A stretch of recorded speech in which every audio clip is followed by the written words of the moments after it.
Екстремисти биле Македонската православна црква и свештениците од Светинаум Охридски на Попова шапка, вели човекот кој претендира и не демантира дека сака да ја води Македонија од позицијата председател.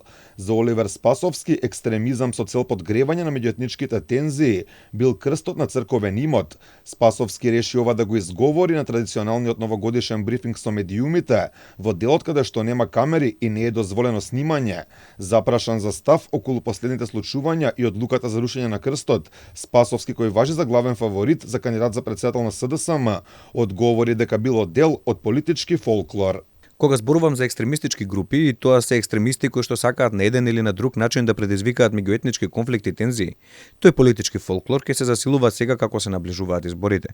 Ќе се засилува и ќе играат на карта на национализам, нарушење на вредности. Слично искуство имали претходно за Спасовски проблематичен и крстот кој беше поставен во Бутел во 2015 година и тој бил со цел да му се наштетело, додека бил технички министер. Тоа е фолклор кој што не враќа во 2015 година, кога ја станав министер, немајки што да прават во тој момент. Ќе прават крст во Бутел.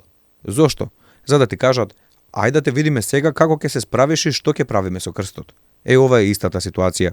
Одредени медиуми го обвинија секретарот на општина Тетово Дарко Коцевски дека ја потпишал одлуката за уривање на крстот.